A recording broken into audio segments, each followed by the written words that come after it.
Welcome to Sharma ji की कहानियाँ। हमारी आज की कहानी है माँ की तनख्वाह। अपने बेटे से कई बार बोल चुकी थी कि अब उनसे शर्मा जी के घर का काम नहीं होता, इसलिए वह उन्हें अपने साथ ले जाए। इस बार भी जब बेटे से बात हुई तो बेटा बोला, मैं भी क्या करूं, मेरी कमाई ज़्यादा नहीं है। बच्चों की पढ़ाई, घर का खर्च मेरे अकेले की कमाई से पूरे नहीं होते, इसलिए मैं आपकी पैसों से कोई मदद नहीं कर पाता। मैं तो शहर में रहना भी नहीं चाहता, लेकिन क्या करूं, यहाँ अच्छे स्कूल हैं ही नहीं। बच्चों के भविष्य के लिए शहर में रहना मेरी मजबूरी है माँ।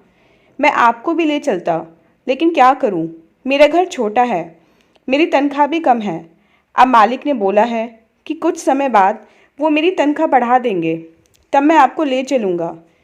मेरी खातिर आप कुछ दिन और नौकरी कर लो शर्मा जी के यहाँ, वो भी थोड़े समय बाद कोई और काम करने वाली ढूंढ लेंगे, तब तक आप उनके यहाँ ही रहो। शर्मा जी ने बुरे समय में हमारा इतना साथ दिया है, अब उनके बुरे समय में हम ही तो काम आएंगे ना माँ। और वैसे भी वो लोग आपको घर का सदस्य समझते हैं, नौकरानी नहीं। सुधा देवी बोली, पर बेटा मुझसे अब इतना काम नहीं होता, मेरे घुटनों में दर्द रहता है, जितना बन पाता है उतना कर लेती हूँ।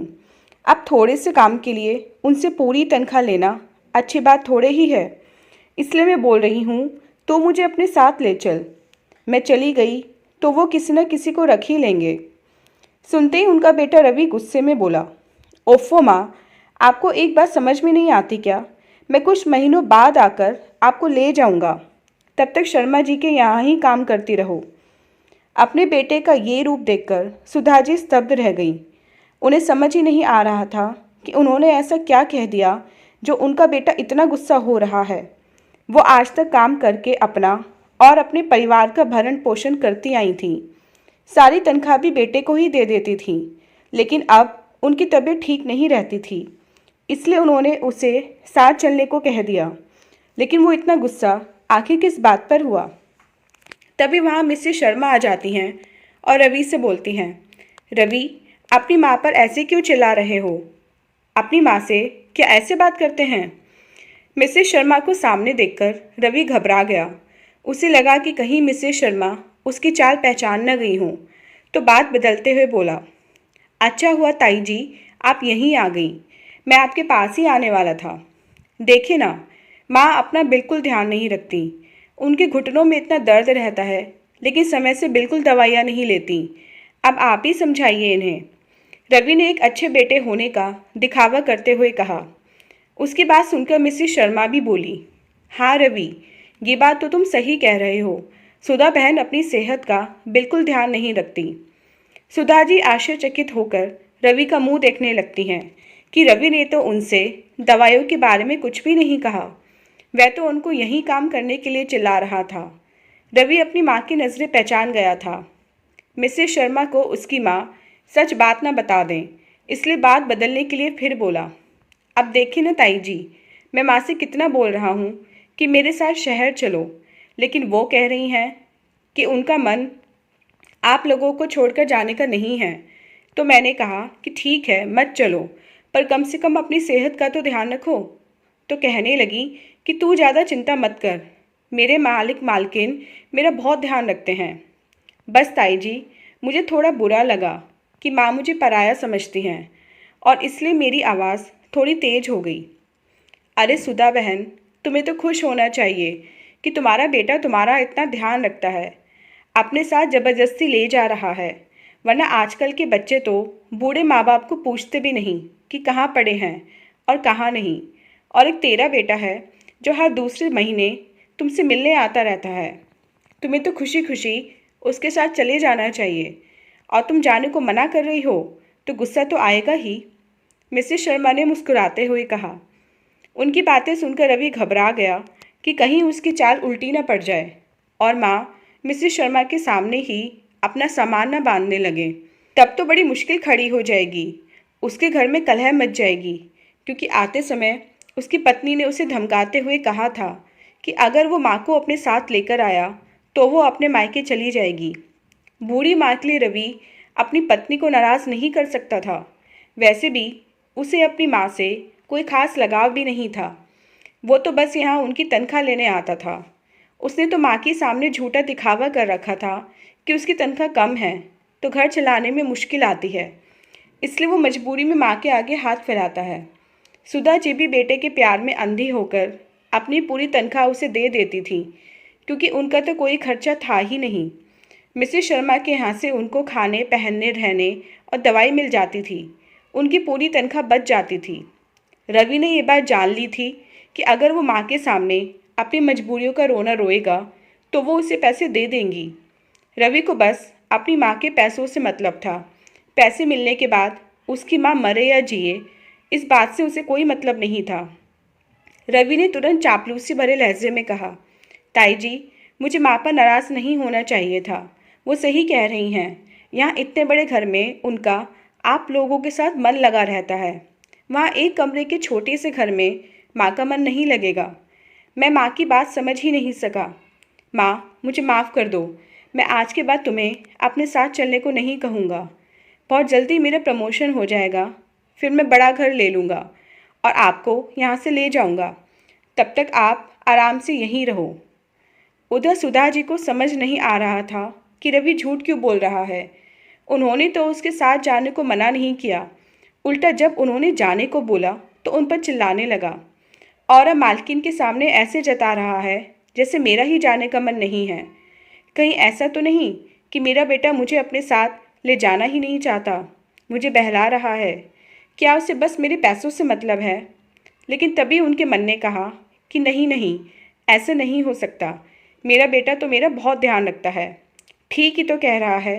उसकी तनख्वाह है ही कितनी, ऊपर से मैं भी वहीं चली जाऊंगी तो उस पर दोहरी मार पड़ जाएगी। मेरी तनख्वाह भी नहीं मिलेगी और ऊपर से मेरा खर्च भी बढ़ जाएगा। रवि वहाँ तो मुझे काम करने देगा ही नहीं। मुझे उसकी बात को समझना चाहिए, उसकी मदद करनी चाहिए। इसलिए उन्होंने मिसेस शर्मा के सामने रवि को शर्मिंदगी से बचाने के लिए बोला, तू ठीक कह रहा है बेटा, मेरा वहाँ मन नहीं लगेगा, इसलिए मैं अभी यहीं रहूँगी। जब तू बड़ा घर ले लेगा तब तेरे साथ चलूँगी। अभी मैं मालकिन के यहाँ ही काम करती रहूँगी। मेरा मन भी लगा रहेगा और 4 पैसे भी हाथ में आएंगे। सुधा जी ने मुस्कुराते हुए कहा, ये तो तुमने बिल्कुल सही सोचा सुधा बहन, तुम यहीं काम करती रहो। मैं अब चलती हूँ, तुम भी बेटे को विदा करके आ जाओ। कहकर मिसेस शर्मा कमरे से बाहर चली गई। उनके जाते ही रवि माँ के सामने हाथ जोड़कर बैठ गया और बोला, धन्यवाद माँ, आज तुमने मुझे ताई जी के सामने शर्मिंदा होने से बचा लिया। मैं तुमसे वादा करता हूँ कि बहुत जल्द मैं तुम्हें यहाँ से ले जाऊँगा। माँ, एक और बात कहनी थी आपसे, लेकिन समझ नहीं आ रहा कि कैसे कहूँ। अरे शर्मा क्यों रहा है, बोल ना। माँ, अब 1 साल तक मुझे छुट्टी नहीं मिलेगी, क्योंकि मुझे दिन रात मेहनत करके तरक्की करनी है। तो मैं तुमसे तुम्हारी तनख्वाह लेने भी नहीं आ पाऊँगा। तो क्या तुम शर्मा जी को बोलकर मेरे अकाउंट में अपनी तनख्वाह डलवा दिया करोगी? रवि ने बहुत भोलेपन से पूछा। उसकी आंखों में बेईमानी की चमक सुधा जी को नज़र ही नहीं आई। वो मुस्कुराकर बोली, अरे तो इसमें इतना संकोच क्यों कर रहा था? मैं मालिक को बोलकर तेरे अकाउंट में पैसे डलवा दूंगी। सुधा जी अपने बेटे की चालाकी समझ ही नहीं पाई। रवि शहर जाकर अपनी पत्नी को सारी बात बताता है कि अब तो माँ के पास जाकर उनसे तनख्वाह लाने का झंझट भी खत्म। अब तो बैठे बिठाए यहीं रुपये मिल जाया करेंगे। दूसरी तरफ सुधा जी मिसेस शर्मा के घर में ज़्यादा से ज़्यादा काम करती रहीं, जिससे बेटे को ज़्यादा पैसा भेजा जा सके। लेकिन भगवान के घर देर है, अंधेर नहीं। मिसेस शर्मा का बेटा अनूप शहर में रवि के घर के पास ही रहता था। एक बार वो घर आया हुआ था तो ऐसे ही जिक्र चल पड़ा कि रवि अभी बहुत छोटे से कमरे में रहता है। 1 साल बाद तरक्की हो जाएगी तो वो सुधा बहन को अपने साथ ही ले जाएगा। अपनी माँ की बात सुनकर अनूप चौंक पड़ता है और बोलता है, माँ, आपको किसने बताया कि रवि छोटे से कमरे में रहता है और उसकी तनख्वाह भी कम है? बेटा, 3 महीने पहले ही रवि आया था और तब खुद ये सब हमें बताकर गया है। माँ, रवि ने आप सबसे झूठ बोला है। वह शहर में 3 कमरों के घर में रहता है। उसकी नौकरी और तनख्वाह दोनों अच्छी हैं और सबसे बड़ी बात, रवि की सास भी उसके साथ ही रहती हैं। तो जब रवि अपनी सास को अपने साथ रख सकता है तो अपनी माँ को क्यों नहीं? और उसके पास कार और नौकर भी है। ये सब सुनकर मिसेस शर्मा का मुंह गुस्से से लाल हो जाता है, जबकि सुधा जी की आंखों से आंसू बहने लगते हैं। शर्मा ने उन्हें तसल्ली देते हुए कहा, सुधा बहन, अपना दिल छोटा मत करो। औलाद नालायक भी तो निकल जाती है। बस ये सोचकर सब्र कर लो कि तुम्हें भी नालायक औलाद मिली है। अब उससे कोई मतलब मत रखना। अपनी तनख्वाह अपने ऊपर खर्च करना। मैं तुम्हारी सहायता के लिए एक दूसरी लड़की को बुला लूँगी। जी मालकिन, मेरा बेटा मेरे लिए आज से ही मर गया। मैं सोच लूँगी कि मुझे कोई औलाद हुई ही नहीं थी। इसके बाद अगले महीने जब रवि को पैसे नहीं मिलते तो वह अपनी माँ को फ़ोन पर फ़ोन करता है, माँ, क्या हुआ पैसों का? आपने अभी तक पैसे डलवाए क्यों नहीं? मुझे बच्चों की फ़ीस भरनी है। सुधा जी उससे गुस्से में भरकर कहती हैं, नालायक, बेशरम, अपनी माँ से झूठ बोलते शर्म नहीं आती? और कितने झूठ बोलेगा, कितने बहाने बनाएगा? तेरी सारी असलियत मुझे पता चल चुकी है। सास को अपने पास रखते हुए तुझे अपना इतना बड़ा घर भी छोटा नहीं लगा, लेकिन माँ के लिए घर छोटा पड़ गया, जिसकी कमाई तेरा पूरा खानदान खा रहा है।